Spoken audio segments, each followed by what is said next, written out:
Le club a débuté officiellement dans les années 2005. C'est avec la venue de Céline Guillemard. C'est une étudiante française qui était venue s'établir dans la région.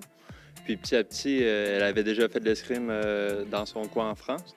Fait qu'elle a décidé de venir faire découvrir ce sport-là dans notre belle région. Puis petit à petit, ben, elle a été donner des cours dans des écoles secondaires.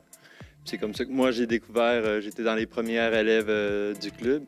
Puis c'est ça, de fil en aiguille, ben, le club s'est vraiment fondé, a déménagé à Rimouski, c'est ça, officiellement en 2005. Lorsque tu assistais là, au tout début, aux démarches avec Céline Guillemard, qu'est-ce qui a fait que tu as accroché à ce moment-là? Toi, tu n'étais pas entraîneur du tout, là. Tu débutais, quoi? Ah, tout à fait. Ouais. Moi, j'étais un jeune étudiant à l'école Mistral. Je faisais du football. Tu sais, j'étais le jeune sportif moyen, tu sais, qui aimait tous les sports, le hockey. Fait que de voir tu sais, une discipline où on avait la possibilité avec des armes de métal et ainsi de suite, avec l'équipement, ben c'était intéressant à regarder. Puis dès qu'on y a touché, moi et mes amis, on a accroché tout de suite. OK, c'est un coup de cœur comme dans certains sports, là, tu accroches puis tu lâches jamais, c'est ça? Oui, tout à fait, oui.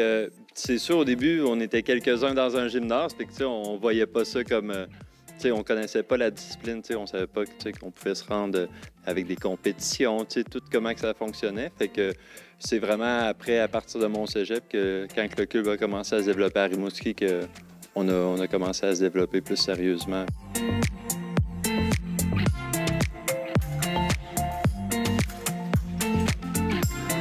Bon, comme dans chacune des disciplines sportives, il y a un équipement important et des vêtements dans le cas de l'escrime. Bien avant de parler des armes, Kenny, de quel type de vêtements on parle ici, là? Les vêtements, c'est un vêtement de coton qui, justement, est vraiment fait pour nous protéger, pour pas avoir des éraflures et ainsi de suite. Ça a une certaine épaisseur, mais par exemple, c'est vraiment fait, assez léger pour qu'on puisse se déplacer aisément. Ça l'évite. C'est pas comme les grosses armures de chevalier qu'on avait autrefois. Le masque qu'on utilise, c'est vraiment un masque qui est grillagé en métal, qui est sur le devant, avec une bonne bavette pour nous protéger la gorge. Au début, c'est une adaptation d'avoir le grillage, voir au travers de ça. Mais à la fin, on s'en rend même plus compte qu'on le porte. La veste qu'on utilise, nous, ici, à la salle, puis en compétition, justement. C'est une veste, comme que je dis, en coton. Fait que c'est fait, tu sais, il y a un certain nombre de résistances que ça doit avoir. Fait que on peut pas prendre n'importe quel vêtement de coton pour pouvoir pratiquer l'escrime. Il y a des normes, quoi. Il y a des... Oui, c'est ça. Il y a des normes toujours, autant pour les armes que pour les équipements, le masque aussi, et ainsi de suite.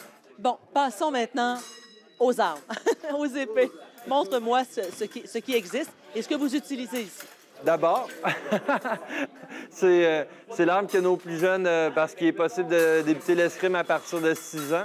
Donc, on utilise ces armes en plastique-là qui permettent vraiment d'être très flexibles et en termes de légèreté aussi, parce qu'on voit une longue arme affilée, mais en vrai, ça a une certaine lourdeur que pour un jeune qui débute, c'est un petit peu dur pour son bras. Donc, les armes de plastique permettent la pratique, parce que là, on s'amuse à piquer notre adversaire. Nous, on se spécialise avec cette arme-là qu'on appelle l'épée d'escrime. Okay? C'est vraiment l'arme qui descend des duels au premier sang. Donc, on a le droit de toucher de la tête aux pieds l'adversaire. C'est vraiment la particularité de cette arme-là. Peu importe qui touche en premier, parce que les autres armes ont d'autres règles pour savoir, lorsque les deux lumières allument, qui a le point. L'arbitre va juger la validité de la touche, alors qu'à l'épée, si les deux lumières allument, les deux ont un point. Donc, c'est l'arme qui c'est très instinctif pour comprendre. Et même pour quelqu'un qui ne connaît pas l'escrime et qui voit ça sur Internet ou à la télé, c'est facile de voir qui fait la touche ou pas, selon la lumière ou ce qu'elle allume. Fait que c'est ça. Fait que c'est comme le fleuret, on a seulement le droit de toucher avec le bout de la pointe. Le bout seulement? Ouais. C'est ça. C'est des armes en métal, mais comme l'arme de plastique que je montrais tantôt, ça a une flexibilité aussi. Donc, on les voit souvent courbés lorsqu'on écoute ça, puis qu'on les voit, les compétitions, on voit les armes courbées, c'est impressionnant. Bien, c'est ça. Bien, c'est ce qui fait la sécurité de l'escrime aussi, c'est que ces armes-là, justement, courbent. Donc, on peut y aller à des grandes vitesses sur quelqu'un sans avoir peur, parce que si ça ne courberait pas, là, ça demanderait un petit peu plus qu'une veste de coton pour devoir se protéger. Fait que c'est vraiment la beauté de ce sport-là. C'est ce qu'on voit au début, que des fois, des gens qui sont comme...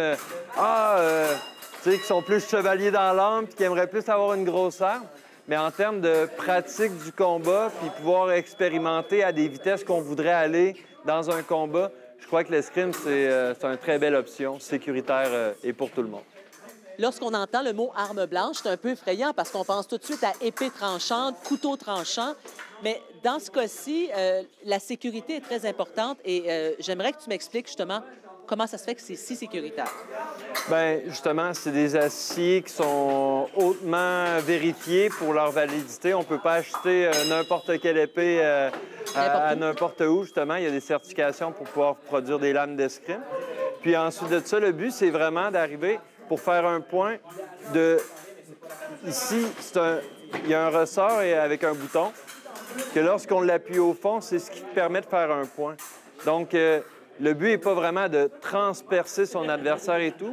Fait qu'on mise vraiment sur la précision, sur le bon geste précis. Tu sais, outre que d'arriver puis d'être rapide et de vraiment, tu sais, frapper fort quelqu'un. Donc, et arriver à bout de piste, lorsqu'on pèse et on continue d'appuyer, heureusement, bien, c'est justement, l'épée permet de plier. Fait qu'avec un vêtement de coton, tu sais, qui empêche les raflures, bien, après ça, bien, c'est le restant de l'arme qui fait que c'est vraiment sécuritaire.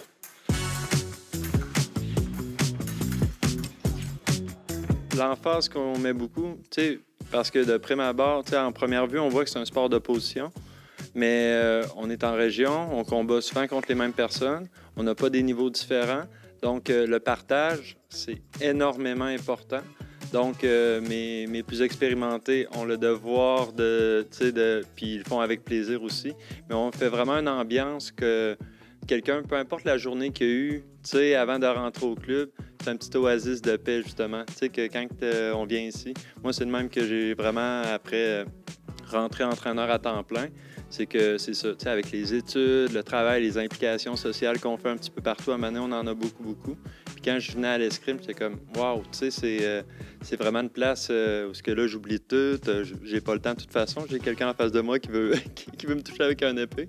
Puis donc, c'est comme ça que, je me suis dit, gars, plus longtemps que je suis ici et que je travaille, tu sais. Fait que c'est vraiment que j'essaie de reproduire cette ambiance-là. Fait que c'est vraiment un endroit où on développe dans le plaisir. Puis avec les résultats qu'on a fréquemment, tu sais, au niveau provincial et national, ça m'a jamais donné envie de changer, de me dire « Ah non, je devrais être plus rough. » Peu importe, c'est vraiment, ouais, c'est belle ambiance, puis dans le plaisir. Puis on a même aussi, depuis cette année, on a nos premières athlètes en chaise roulante aussi. Ah bon? Fait que tranquillement, pas vite aussi. Fait que c'est même possible de le pratiquer avec des chaises roulantes.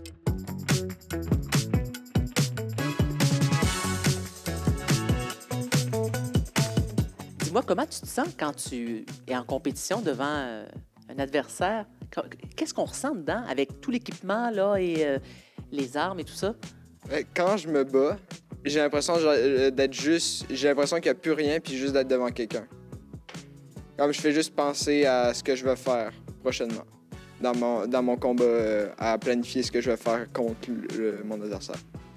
Est-ce que, comme dans d'autres sports, tu peux évaluer, tu peux essayer de tester un peu ton adversaire pour connaître ses faiblesses et par la suite attaquer puis vérifier ce que tu as testé, quoi? Comment ça fonctionne? Tu vas essayer de voir, tu vas essayer de prendre des réactions des autres pour, tu sais, comme tu peux aller au pied pour voir comment il va réagir, puis avec ça, tu peux jouer avec lui en allant, par exemple, vers le haut, quand il va essayer de bloquer, quand tu fais comme si tu allais au pied. Tu peux essayer de faire des jeux comme ça, puis des fois, puis plus tu montes en niveau, plus c'est compliqué. C'est-à-dire? Comme là, ça va être plus juste, je vais au pied, je fais semblant d'aller au pied, puis je vais en haut, ça peut aller comme à 3 feintes comme ça, ou plus, ça peut être beaucoup plus difficile. Dans le fond, c'est un peu plus, ça se fait de façon plus rapide parce que tu as un peu plus d'expérience, quoi? Aussi.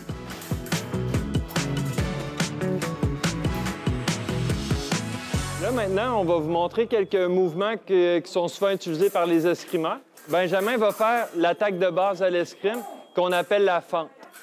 Donc, Benjamin se place à une distance raisonnable et le but, ça va être de seulement envoyer le pied d'en avant pour venir toucher l'épaule à l'aide de sa pointe, toucher l'épaule à Isaac. Vous voyez l'épée courbée. Donc là, Isaac, il va faire ce qu'on appelle une parade riposte. Une parade, ça veut dire bloquer le fer à l'aide d'une autre. Puis une riposte, c'est de toucher la personne après une parade. Donc là, on vient voir et ensuite, Isaac réussit à faire la touche. Bloque l'action et ensuite fait une riposte. Et là, il varie. Il y a plusieurs façons de pouvoir riposter, des façons très fantaisistes. Puis, justement, on peut devenir à l'aise. C'est vraiment de se promener avant-arrière ici. Et c'est à l'intérieur de tous les petits mouvements qu'on voit, les préparations qu'on voit, comme là, Benjamin vient tasser le fer à Isaac pour sentir des réactions. Et à un moment donné, à l'intérieur de tout ça, il y a quelqu'un qui s'en sent en confiance pour envoyer une attaque. Et là, il y a une touche qui se fait à ce moment-là. Donc, souvent, on dit que l'escrime, c'est un mélange entre un marathon et jouer aux échecs. Fait qu'on résout des problèmes, mais en se déplaçant. C'est un sport anaérobique. On devient quand même, avec cette prise de décision-là, toujours être d'avant-arrière sans savoir quand on va se faire attaquer. Ça devient assez demandant au niveau physique. Fait que c'est pour ça qu'on voit souvent les escrimeurs attendre un certain temps avant de faire une touche. Quand j'ai pris le club en main, on cherchait vraiment à développer quand même. Je m'étais donné comme objectif d'essayer de rendre mes athlètes selon leurs aspirations. Fait que d'être capable. Fait qu'avec le temps, on se forme, on développe de l'expérience, on apprend de nos bons coups et de nos moins bons coups. Puis là, on est vraiment fiers d'être dans les clubs à l'épée, dans notre rame spécifique, qui sont les plus performants au niveau provincial. Fait que c'est vraiment une fierté, là, parce que, outre Rimouski, parce que, les Pirates de l'Est, on est le seul club après Québec, à l'est du Québec. Sinon, souvent, c'est des grands centres. Fait que, c'est Québec, Montréal, Gatineau, Sherbrooke. Fait que, on est loin, mais quand on arrive, on fait pas le voyage pour rien, puis on est très respecté sur le circuit, là. Puis même le circuit national.